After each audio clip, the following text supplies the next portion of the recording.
Mastering the MLA Works Cited Page. Alphabetizing like a pro. Hello, wonderful learners.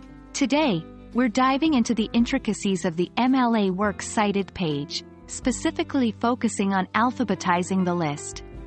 A well-organized list makes your work look professional and helps readers navigate your references with ease. When you're compiling sources for a research paper or project, it's essential to keep them organized.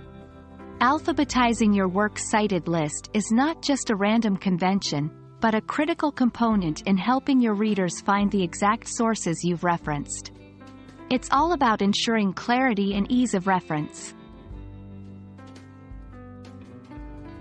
1. Begin with the author's last name.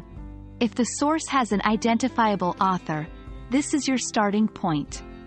Smith would come before Thompson. 2. No author? Start with the title. In the case of a source without an author, look to the first word of the title, ignoring articles like a, an, or the. 3. Multiple works by one author? Use the title. If you've cited multiple works by the same author, then arrange them alphabetically by the title. 4. Watch out for special characters. Words beginning with special characters, e.g., at, and, hash, should be alphabetized as though the symbol isn't there. So, at book would be sorted as book. Sometimes, things get tricky. Let's sort them out. 1. Authors with the same last name. If you have two sources from authors with the same surname, alphabetize based on their first names. 2. Corporate authors. For works cited with a corporate author, treat the corporate entity as the author. So, American Psychological Association would be listed under A. 3.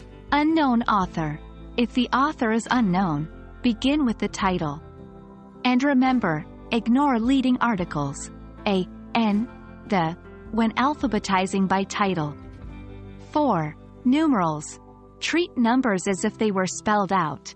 So, 1984 by George Orwell would be alphabetized as if it were 1984. With these rules and pointers in mind, you're now well equipped to create a perfectly alphabetized MLA Works Cited Page. Remember, the goal is always clarity and ease for your readers. Keep practicing, and soon, you'll be alphabetizing like a pro. Hope this video has illuminated the path to mastering this aspect of the MLA citation style. Happy writing!